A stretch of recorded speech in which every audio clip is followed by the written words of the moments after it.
welcome to this edition of Dustin's Kaleidoscope. I'm Dustin, and I'm here today with Darrell Gunter of Gunter Media Group Incorporated. Thank you so much for being here. It's a pleasure to be here on Dusty's Kaleidoscope. I'm so glad you're here. So when we have a mutual friend, and he said, you absolutely have to have him on your show. He has interesting things to talk about. And I know you have a show as well. So I'd like to talk a little bit about your radio show and a little bit about Gunter Media Group Incorporated. Mm-hmm. So which would you like to start off with? We can start off with the radio show. Okay. Interesting enough, back in during a recession, I was doing a panel on how to build a high-performing team in a tough economy. And the group that I had on, I had a psychologist, I had a person who was a sales trainer, I had a person who was an executive recruiter. And we really worked hard to put together this 2-hour panel. It was a live panel that we were doing for the Software Information Industry Association. And there was just so much material that we just didn't use. I just said, man, it would be great if I could, share this knowledge and information with other people. And at the time, Monsignor Sharon, who is the president of Seton Hall University, had invited me in to do a lot of different things at Seton Hall, which I'm an alumni. And I said, one of the things I would love to do is a radio show on leadership. And he says, okay, I'll introduce you to the people at WSOU 89.5 FM. And they told me about the process, which is to put in an application and whatnot. And the original show, the title of the show was Leadership and Technology. Okay. And they thought that leadership and technology was a little bit boring. So they asked me to drop the technology and do leadership. And I started in 2009, and it's really been a labor of love because I get the opportunity to interview very interesting people about topics that I know absolutely nothing about and topics I know something about. And I get to read their books and interview them about that. And I've enjoyed it. It's in its 7th season. Wow. And we've recorded over 150 shows. That's amazing. So how often do you tape? Well, typically a season is somewhere between 25 and 40 shows. Okay. And so I'm taping either every other week, but I always get to that. I like to get to that 30 show limit. For each season? For each season. And is a season the same is it January through, is it the school years? It's the school year, okay. yeah. So you have the summer off? Yes, yes. Okay. But I still, sometimes I'll come across an author who wants to come on the show, and I'll record it and put it up this summer, then rerun it during the fall. Okay, okay. Yeah. And where can people hear the radio? Sure. Live Saturday mornings at 8 a.m. on WSOU.net or 89.5 FM.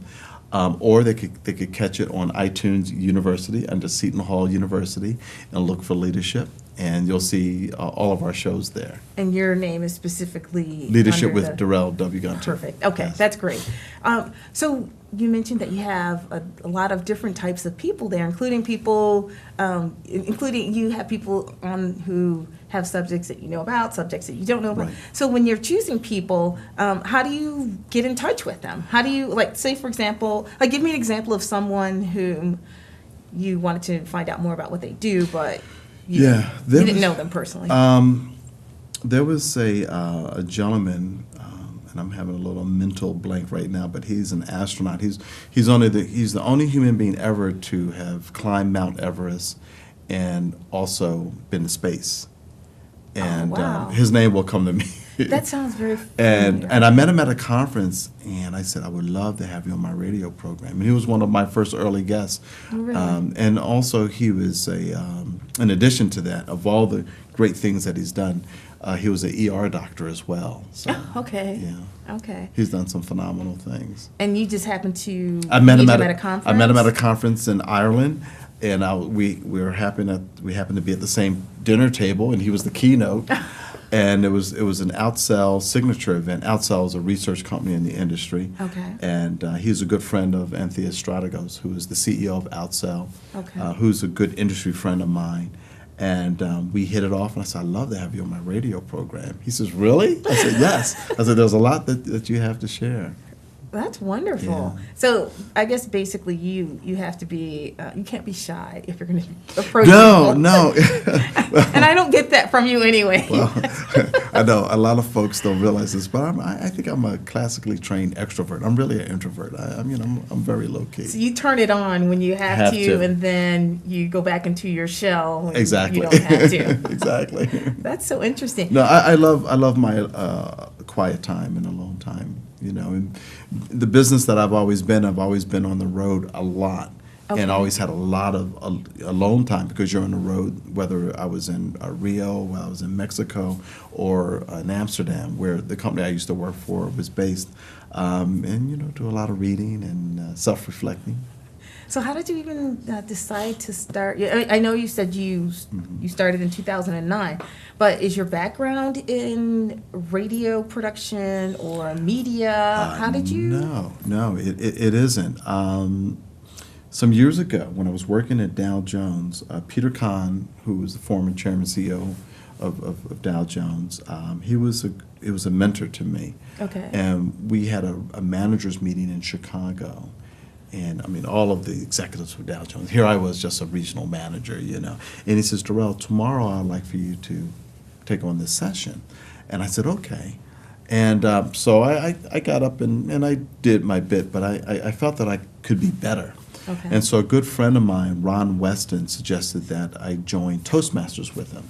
And Toastmasters, for people who do not know what it is Yes, Toastmasters International. It's a professional speaking organization, one of the best programs out there, the best value for your dollar, because the people who are involved in Toastmasters are very constructive, very supportive, and we belong to the Oak Brook Power Breakfast Toastmasters, Okay. which meant that we got there at 6:30 on a Monday morning, and we were there from 6:30 to 7:30, and then we caught the train into the Chicago city, okay. To work.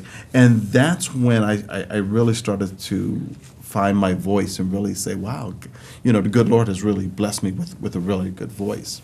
And that's when you decided, hey, I can do this radio show. Why not just decide to do it? I love talking to people, and That I can totally understand. I get the whole it's fine to talk to people, but once you're done, you like to sort of go into your shell. And I love working at the craft of speaking, and I really admire the folks who are really good, who I really aspire to be as good as they are.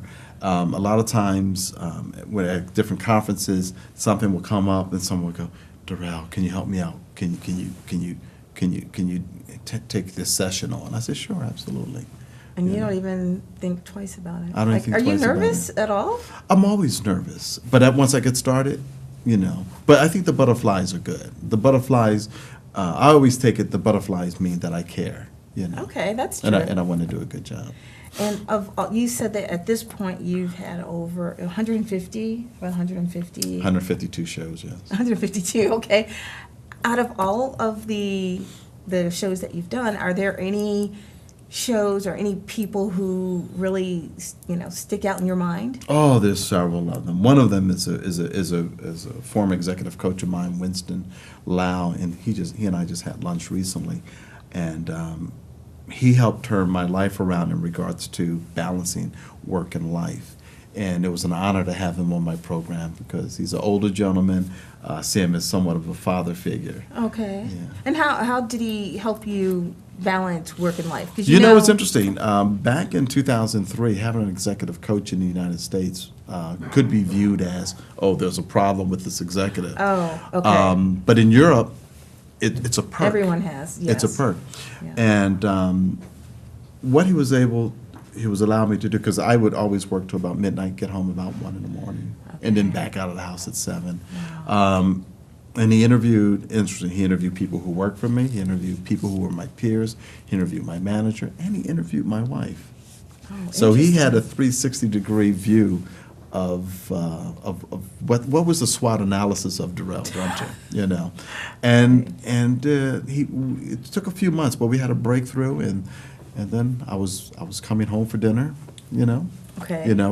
really spending more time with my family, which was very important. Okay. So that was one of the people who Yeah. really touched you. Absolutely. Have there been any surprises along the way?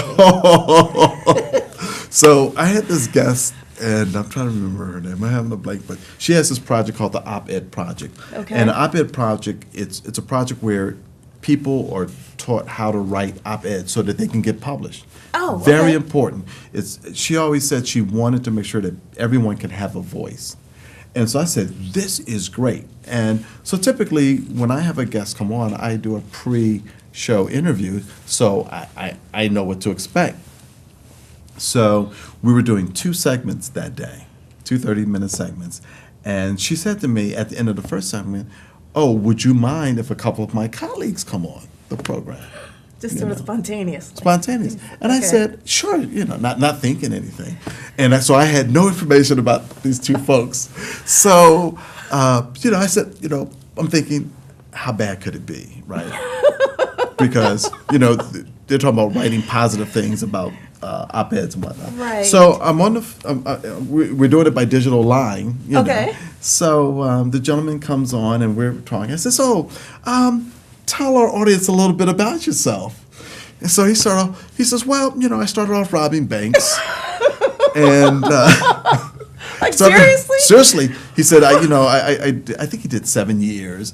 And he says, but during the time that I was incarcerated, I came across this op-ed project. And I had anger issues. And the story got really good because he talked about how the op-ed project allowed him to develop his voice in writing and deal with his anger.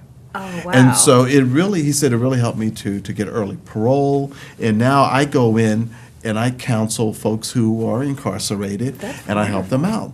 So I was like, oh, this is really good. Right. So then she said, Darrell, I'd like for my assistant to come on. Okay. And again, I'm not thinking anything, Right. So First one seemed okay.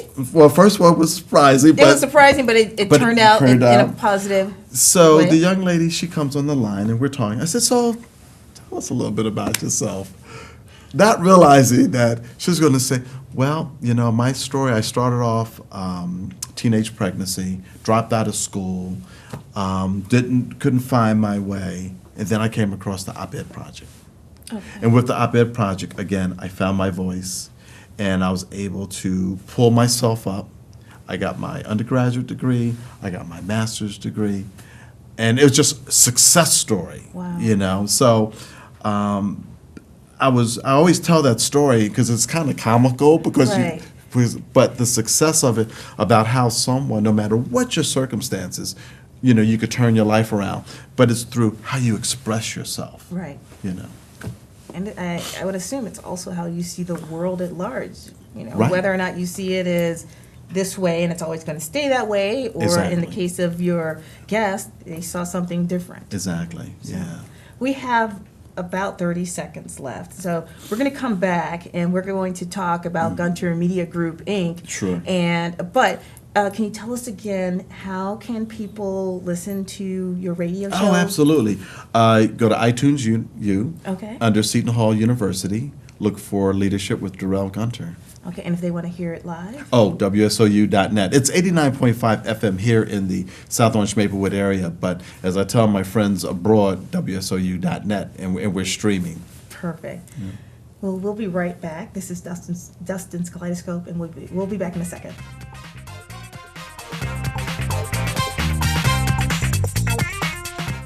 Local government, local educational institutions, and local community members all use cable access TV to communicate their message. They depend upon it as an affordable means of outreach.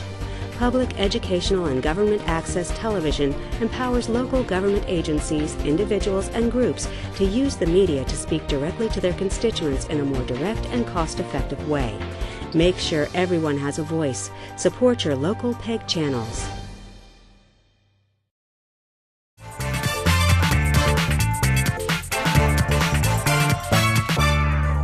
Welcome back to Dustin's Kaleidoscope. I'm Dustin, and I'm here with Darrell Gunter of Gunter Media Group Incorporated. And Darrell, the first segment we talked about your radio show. Now I'd like to talk about your media group, and tell me a little bit about it. Because whenever I see the words media group, I'm not quite sure what it entails. My brother Gaffney, my older brother, when I first decided to form my company, And I said, the name of the company is going to be Gunter Media Group. He says, why are you going to name it after yourself? I said, well, Gunter is such a strong, name. In media, he says, yeah, I don't get the media. I said, well, I look at myself as a executive consultant who solves problems. And sometimes those problems will involve utilizing different media tools. So why limit yourself, Okay. to that? Interesting enough, Dr. Ogilvy, who is a former dean at the Rutgers Entrepreneurial Pioneer Initiative program at Rutgers here in Newark, she came on my program. And at the time she was on my program, I was working as a executive VP and chief marketing officer for a company called Kaleidoscope. And we were about to sell that company to my former company, Elsevier. And so after the interview, she said to me, so what are you going to do next? I said, I'm really, pondering that. I wasn't really sure. And she really, really encouraged me to go out on my own. How long had you been working like within the corporate environment up to that point? Up to that point, so that was quite some time, 30 years. Okay. Okay. And you just felt ready. And I grew up in a grocery store. We had Gunter's Market in Atlantic City, New Jersey. Oh, okay. So, we're all entrepreneurs. And she really encouraged me to do that. And there was a situation where we had sold the company, and I said, well, it's time to do that. So that was 5 years ago. Okay, so you've been in business for quite a while now. Quite a while. So it's one thing to say, okay, sounds like a good idea, I'm going to do it, and of course you have entrepreneurs in your family, which is probably very encouraging, but what is the mindset like going from having worked for 30 years in the corporate environment to basically working as a consultant? Where you're doing everything yourself. Exactly. First of all, I have a very supportive wife. My wife, Deb, she has been there for me 100% in regards to support, but she's also one to tell me like it is. Okay. And say, well, she'll say, well, how's that working out for you, with a particular situation.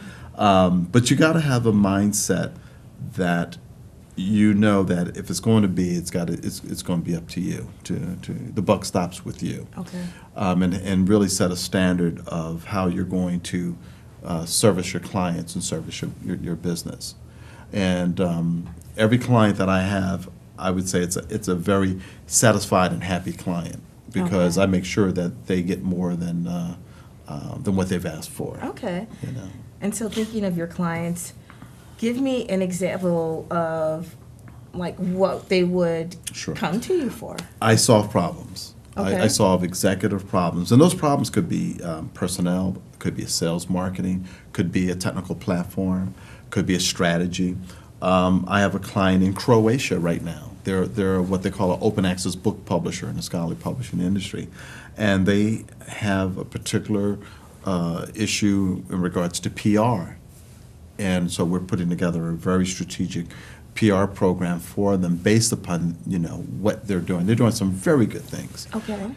Especially in education where the cost of textbooks are rising. They have produced some excellent books, reference books on various different topics that's free up on the web for people to get access to. Another potential client that I just met with recently, they're a Dutch-based company, and they have a news product.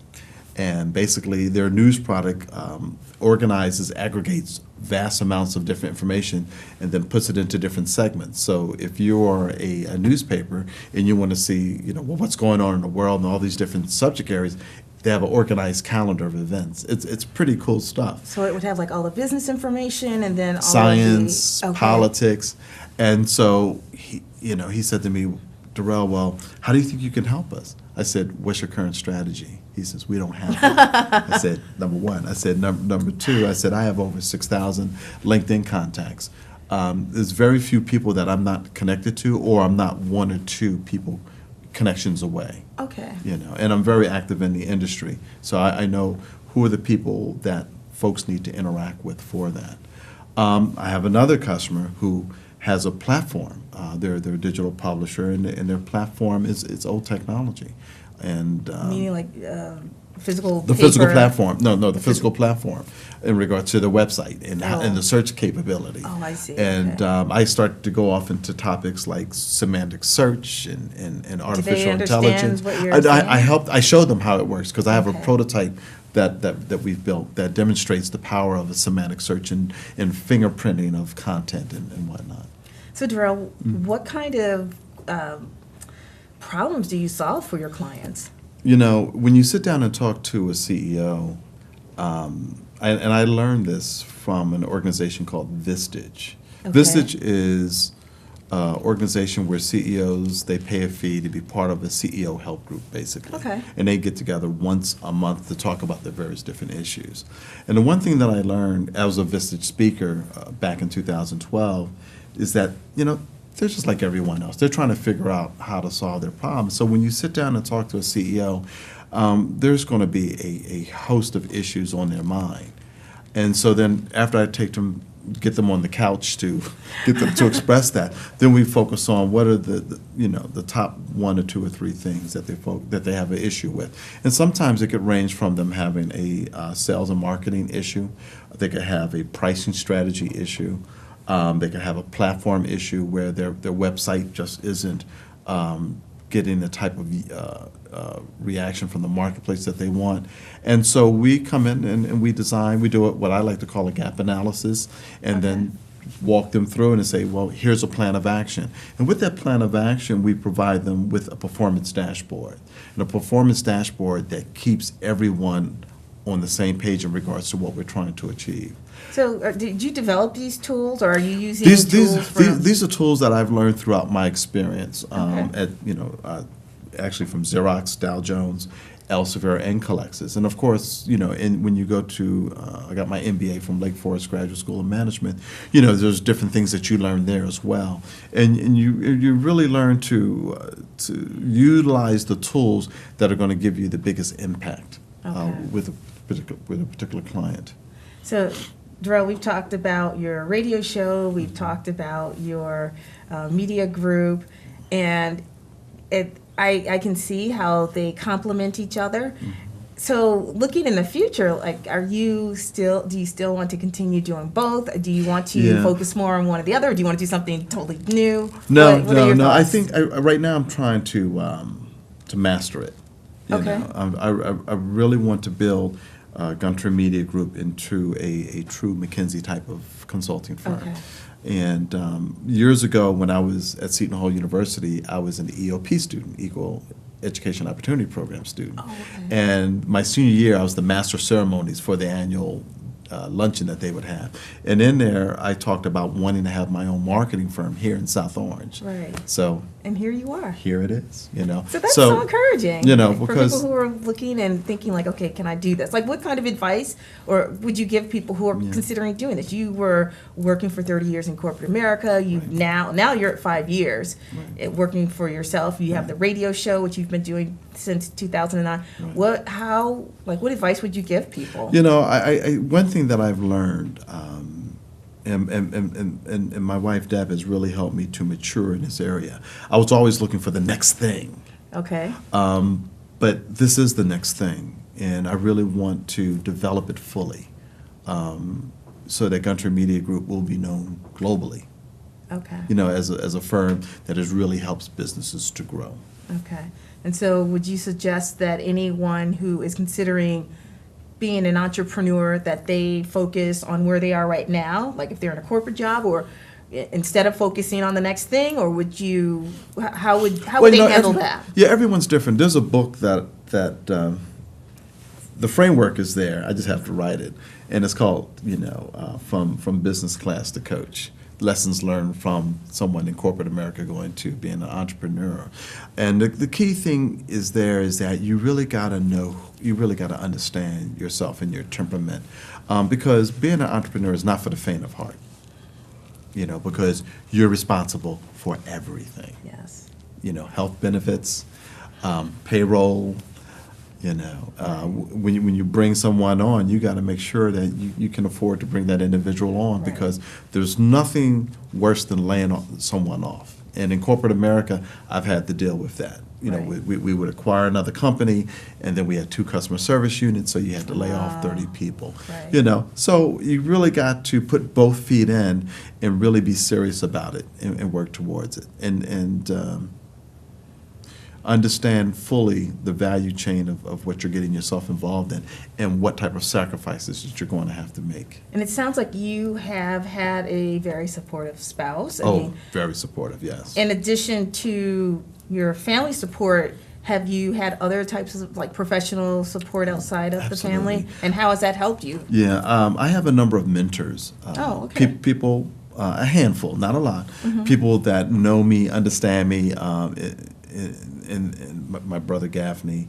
all of my sisters, from Mm-hmm. Elaine, Diane, Olivia, and Charmaine, they're very good. My brother Brian. And then, of course, I would be remiss if I didn't talk about Neil Postner and Dennis Montgomery. But these are people, and I might have missed someone, so forgive me if but these are people who I know have my best interests at heart, and also will be truthful with me, but not hurtful. They'll be truthful. Okay, and there's a difference. There is a there's difference. a very big difference. And I like that you said that you have mentors, because I think a lot of people only associate mentors with someone who has just gotten out of undergrad and they're going to help them develop. Right. But it's nice to see that a seasoned professional like you Always. is always, it's still important. Always ask for help. Always ask for help. That could be like a slogan. Always ask for always help. ask for help, and that's the thing that and I've and my wife Deb has really been patient with me, because there's times that she could have said, "I told you so," but she hasn't. Okay. And she just says, "I know that you'll come to the point where you'll understand that maybe you should have tried this differently." Okay. We have about a minute left. And is there anything that you'd like to leave us with that we haven't covered today? Just that I'm a man of faith, and my mother always said that the good Lord never gives you more than you can't handle, and always working to give back. Okay. It's very important. Help someone else, because there's people who have come across my path who have helped me out tremendously, and I haven't seen them again. But for some reason, they were put into my life at that particular point. Yes, for a reason. Yeah. Well, thank you so much for being on the show. Thank you for having me. This has been great. Thank you. I'm sure everyone who looks at the show is going to really appreciate all of your information. And for people who are considering becoming entrepreneurs and taking that step, this will be great for them too. So I'm Dustin. This is Dustin's Kaleidoscope, and we will see you next time. Bye.